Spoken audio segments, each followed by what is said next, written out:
This week, this post went viral. The ugly truth: most indie books are crap. And yeah, there's a lot of truth to this. It's going to be a hard truth that a lot of authors are not going to like because everybody out there is like, I have this book idea. It's so special. And they get very, very mad very, very easily when things don't pan out. They think that they're going to put up their book on Amazon. It's going to sell 1 million copies because people are just going to get word of mouth on how good it is. And nothing actually works like that. You have to put a lot of hard work into things. You have to spend a lot of money on editing and a cover to get there. And a lot of people will not actually make back any sort of return, especially on a first book.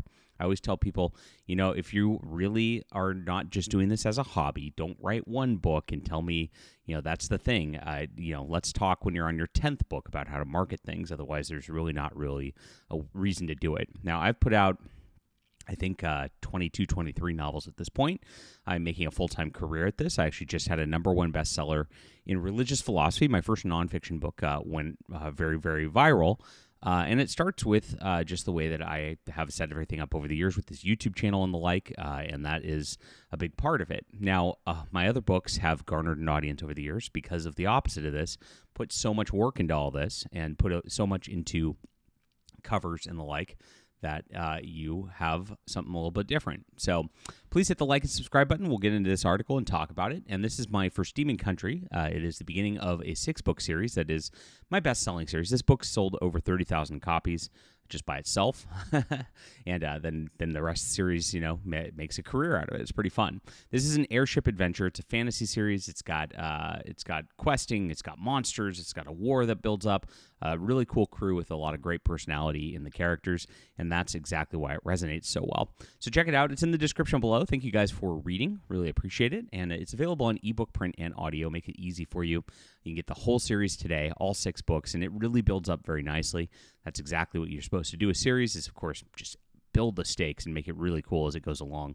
Thank you guys so much for making this perennial bestseller. It hits that #1 bestseller pretty regularly in the steampunk category, and I appreciate you being here. All right, that's in the description below. Let's get into this right here. There's not a polite way to say it. It's true, yes. This thing is, there isn't. And you're supposed to, if you look at the way authors do things, and like the writing community does things, it's a weird kind of, dare I say, it's a circle jerk community. It really is. And a lot of these aspiring people all follow other authors. They want other authors to follow each other back. They don't actually build a readership base. And then they have this like toxic positivity about like, my idea, I'm pitching this to a publisher. This idea is great. I'm working so hard. Wow. Let me do a blog about writing words. And it's like, okay, all of that's extremely boring, right? And so it's just it's a constant signaling to each other, and then no readers are actually, seeing any of the content because nobody wants to actually read that content that's a reader, right? And it's supposed to be like an aspirational business. Like there's like this like unsaid rule that like as you get more successful and as you go along, you're supposed to like do blogs on how to write. It's like like there's not enough of those out there. And since everybody's doing that, they all go nowhere, right? And you're supposed to validate that. Otherwise, people think you're mean. But unfortunately, that's the way it works. There's millions of books out there. And if you're watching this and you've got your book idea, probably not that special, probably not going to sell a lot, and probably not going to make you a full-time author. That is the likely case, and I'm just going to tell it like it is. I know people don't like that, but it is what it is. So he says, you'll find thousands of hastily turned out books with shitty stock photo covers, sloppy formatting, and prose that reads like someone dictated their shower thoughts straight onto a page. The self-publishing boom has created opportunities, yes, but it opened up the floodgates to anyone who thinks uploading a Word doc makes them an author. And here's the real kicker. The avalanche of mediocrity has made indie almost synonymous with cheap. Cheap in price, cheap in presentation, and cheap in quality. These slop merchants have created a race to the bottom for all authors, and it sucks. Absolutely. And the thing is, all these categories at this point are flooded with those kind of things. Let's just go through here and just see what we're looking at this point. Well, these are some older traditional publishing books, and let's see, older traditional publishing books. These ones, pretty nice covers at the top of the category here that you can see. But as we start to go down, let's see if we can find some find some stuff that like doesn't look like it's going to be going very well. Maybe we should get into the new releases rather than. There we go. This is not even. Why is this even in steampunk at all? This is not steampunk, right? This is science fiction. So, and these covers look pretty rough, right? I don't know these people, so I'm not making any judgment. This one's right here, The Red Brick Road, a new Oz adventure. It looks like that's there's not much to that, right? And so these are a little tough. This one, actual cover coming soon. Why would you even release this, right? I mean, that's ridiculous. This is, I guess, the best example of all of this, right? That this is put up like this on this level.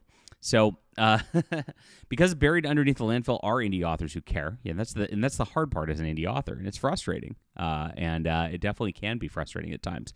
Authors who sweat over every sentence, pay out of pocket for professional editing, design covers that can sit proudly on Waterstone's display. Authors that respect readers to deliver something polished, gripping, and worth their time. Now, yes, a huge chunk of the indie world doesn't care about writing. They care about cash flow. They care about YouTube gurus. Hey, that's me, who promise passive income by publishing a book a month. Well, that's not me. They buy cheap, shitty-looking stock covers, don't edit their work, and upload whatever half-formed mess they've scrapped together. The result is the books that look like they belong in a bargain barrel bin before they even hit the store. And readers notice. They're not that stupid. They can tell when something's slapped together. They can tell when somebody actually cares. But the sheer volume of trash makes it harder and harder for real indie gems to stand out. Discoverability is already brutal in the marketplace, flooded with millions of titles. Now it's like wading through quicksand. Interesting stuff right here. And this is exactly why I do this here, because I'm going to find and connect with some people who are interested in just the book market, who are interested in reading, interested in sci-fi and fantasy. And I love it. And because of that, I get my books out there, and it continues to sell. So let's not forget the scammers. There's whole cottage industries built on exploiting indie publishing. Ghostwriting sweatshops, AI authors turning out hundreds of books a year. Now, the funny part about this, I'm not going to agree with all of this here. A lot of the AI books that are coming out right now, in hundreds of books a year, it's we're talking like, this is new for this year. These books are a lot better than a lot of the indie books that are out there. And that's where they're going to have a lot of problem with things. Kindle Unlimited manipulation schemes, that's pretty funny. And these exist. People actually pad out their books, and I've seen people just like copy paste like entire second books into books just to have a longer looking book for Kindle Unlimited. It's kind of ridiculous on this level. And yes, there's ones that are designed not to tell a story, but to trick the algorithm. And if you don't know, Amazon is a big algorithmic sort of situation. You get to be in a situation right here. You get products related to this item. And so it's like, what gets related to this item? Well, I did a video on this Trailer Park Elves about 3-4 months ago. And so now this is related to my deal, even though, this is a little different of a genre than my like clean YA romance, my clean YA steampunk sort of deal. Because I did a video on it and talked about it and then sold my book with that. It sees that there's a crossover readership because people who were watching my video on that were fans of this, right? Which is interesting. And you end up being on an algorithmic sort of scenario when you end up on their related to items books, right? Because what happens with this is that my books then show on the related items for theirs as well, right? And so that's how the algorithm kind of shows things like in this background sort of thing. So when people click on their book, sometimes they'll see my book. You see customers also bought or read. That's a big one right here. And most of it's actually my books already because, yes, people buy my one book and then they buy my next book, etc. You can see I've got John C. Wright and John A. Douglas and Michael F. Caine. These are some indie authors in this sphere that, the people who read all of us kind of know all of us. So you got kind of stuck in these sort of also bots or reds in the algorithm. And so a lot of people try to do things to manipulate to get into different spots so that they find a different readership, which gets kind of interesting as well. So that's how it all works. And of course, a lot of it now is actually pay to play because Amazon requires ads all the way across things too. Now, the real uphill battle for indies is the best indie authors keep going. They have to juggle roles that would spread across a publishing house: writer, editor, marketer, designer, publicist, and accountant. Yep, I do all of those things. Every decision, every mistake, every investment comes out of their pockets. It's exhausting, and plenty of talented writers burn out before they ever get the recognition they deserve. It's really, really hard. Like I said, I keep this YouTube channel going every single day as an outlet to do this. So it's quite a bit of a deal. So he goes on. He says, respect your readers. If you're an indie author who's publishing slop, you're part of the problem. Readers aren't just numbers. They're giving you time and money in return. They deserve your best. Where Epic Indie stands, this is why it exists, to champion indie authors, etc. And this is the website here. So this went mega viral. And a lot of people don't like it because they don't like being told the hard truth that 95% of the indie market is going to be slop, and it's not going to go anywhere. And as much as you're sitting there promoting yourself and etc., it's unlikely to get anywhere unless you, of course, one, write to market and write what readers want. Two, really put together a beautiful cover and beautiful summary to make it actually work and go on Amazon. And three, actually build a platform and talk about interesting things, like make yourself an interesting author. And we try to talk about interesting things over here, all sorts of different topics from Doctor Who to Warhammer, etc.